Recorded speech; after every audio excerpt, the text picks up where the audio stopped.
मनीष सिसोदिया के घर सीबीआई का धावा। सीबीआई की रेड पर वार पलटवार। आपके बीजेपी पर गंभीर आरोप। बीजेपी ने भी किया केजरीवाल पर पलटवार। आम आदमी पार्टी के नेता और दिल्ली के उप मुख्यमंत्री मनीष सिसोदिया के घर सीबीआई ने छापा मारा, जिसके बाद विभिन्न राजनीतिक दलों के नेताओं ने अपने अपने बयान दिए हैं। आपको बता दें कि इस रेड को जहां आप पार्टी बीजेपी की साजिश बता रही है, तो वहीं भाजपा इस कार्रवाई को जायज ठहरा रही है।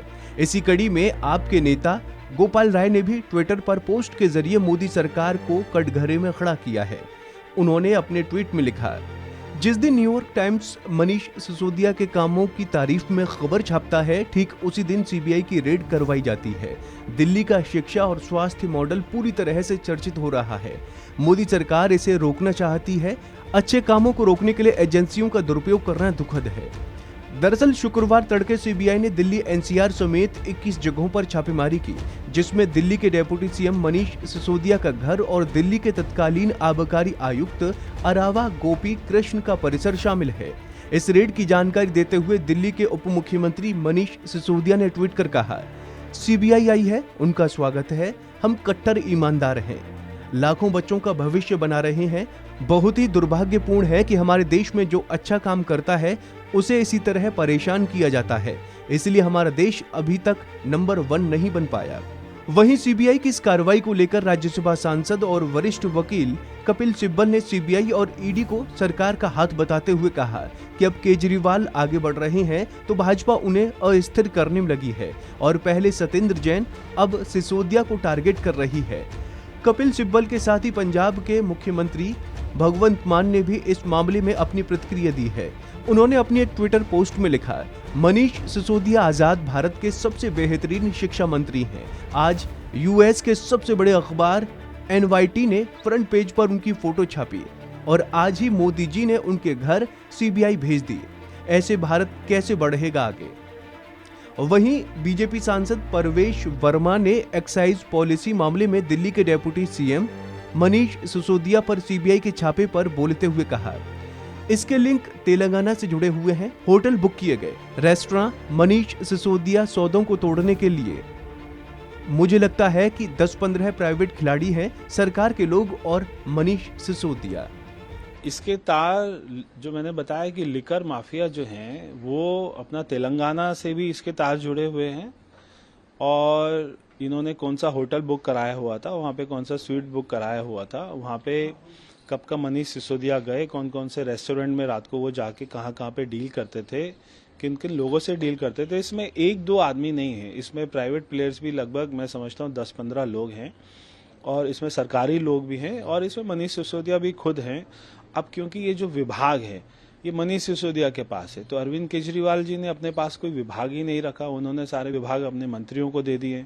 तो जो भी भ्रष्टाचार हो रहे हैं उनके आरोप सीधा मंत्रियों पे लग रहे हैं। अगर यही विभाग, वित्त विभाग, अगर मनीष सिसोदिया के पास, अरविंद केजरीवाल के पास होता तो आज वो जेल जाते हैं। एक और जहां आम आदमी पार्टी के नेता सीबीआई की इस रेड को लेकर मोदी सरकार को घेर रहे हैं, तो वहीं बीजेपी इस कार्रवाई को लेकर आप पार्टी पर निशाना साध रही है।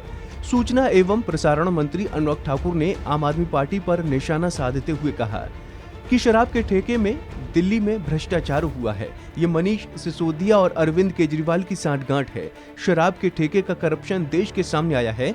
उन्होंने कहा कि अगर शराब नीति में कोई घोटाला नहीं था तो उसको वापस क्यों लिया। भ्रष्टाचारी जितना मर्जी ईमानदारी का चोला पहन ले, वह भ्रष्टाचारी ही रहता है और आम आदमी पार्टी का भ्रष्टाचार एक बार नहीं कई बार देखने को सामने आया है। आज मुद्दा है शराब के ठेकों का, शराब के ठेकों में हुए भ्रष्टाचार का और इस विभाग के मंत्री हैं मनीष सिसोदिया जी। जिस दिन सीबीआई को जांच दी उसी दिन शराब नीति को वापस लिया। अगर शराब नीति में कोई घोटाला नहीं था तो उसको वापस क्यों लिया? क्योंकि शराब के ठेकों में भ्रष्टाचार हुआ। शराब के ठेकों में दिल्ली में भयंकर भ्रष्टाचार हुआ। अरविंद केजरीवाल और मनीष सिसोदिया की सांठगांठ सामने आई, इसीलिए शराब नीति को वापस लिया।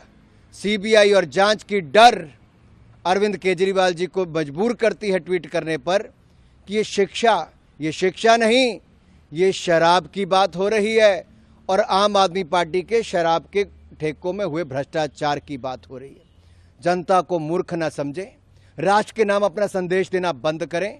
और मैं एक बात कहना चाहता हूं, आपके पहले मंत्री सत्येंद्र जैन जब जेल गए भ्रष्टाचार में, आपने तब भी उनको बर्खास्त नहीं किया। वो कहते हैं उनकी याददाश्त चले गई। आशा करता हूं एक्साइज मंत्री एक्सक्यूज मंत्री तो बन गए हैं, कहीं उनकी भी याददाश्त न चली जाए। पर जनता और देश जवाब चाहता है। ये शराब में ठेकों में जो भ्रष्टाचार हुआ, ये शराब के ठेकों का भ्रष्टाचार, ये जनता और देश के सामने आया है। आम आदमी पार्टी, अरविंद केजरीवाल जी और मनीष सिसोदिया जी की सच्चाई सामने आई कि कैसे घोटाले किए हैं।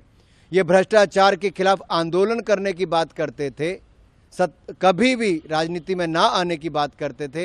ये राजनीति में भी आए और भ्रष्टाचार में भी संलिप्त हुए। एक नहीं कई और उदाहरण ये आम आदमी पार्टी के सामने देखने को मिलते हैं। गौर हो कि आबकारी नीति मामले में दिल्ली समेत 7 राज्यों में 21 जगहों पर तलाशी की जा रही है। मनीष सिसोदिया समेत 4 लोक सेवकों के खिलाफ प्राथमिकी दर्ज है। ऐसी ही तमाम अपडेट्स के लिए बने रहिए वन इंडिया हिंदी के साथ।